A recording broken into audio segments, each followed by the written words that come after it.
మా అమ్మగారి ఇంట్లోని వినాయకుడు కూర్చోబెట్టారు. మా అమ్మగారు ఖాసియత ఏంటంటే మా అన్నయ్య గారు అనమాట. చూడండి, ఇందులోని చక్రం పెట్టేసి వినాయకుడు చుట్టూ తిరిగాడు తల్లి తండ్రికి. ఇది ఎందుకు ఇలాగైంది తెలుసా? కుమారస్వామికి వినాయకుడు ఎలా గెలిచిపోయారు తెలిసిందా మీకు? ఒకసారి అనమాట భూలోకంలోని శంకరుడు పార్వతి కూర్చుని ఉంటుండగా శంకరుడు ఒక మాట అన్నారు.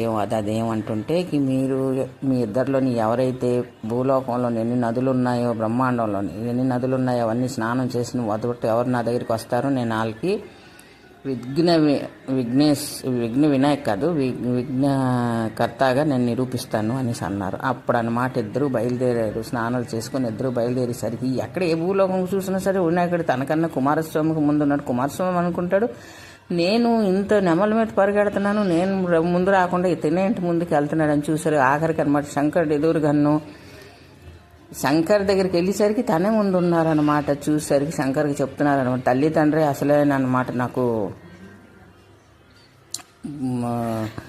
తల్లి తండ్రి నాకు భూమండలం అన్నిన్నా అనేసరికి కుమారస్వామి కొంచెం అనమాట మొహం పెట్టుకొని అట్టు వెళ్ళిపోతారు. కానీ తన బుద్ధి చూసేసి శంకర్ పార్వతి చాలా మెచ్చుకుంటారు. తనకు విఘ్న వినాయకగా పేరు పెడతారు.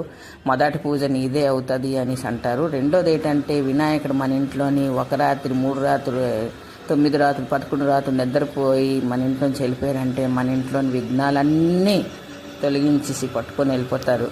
ఇది ముమ్మాటికి సత్యం సత్యం సత్యం.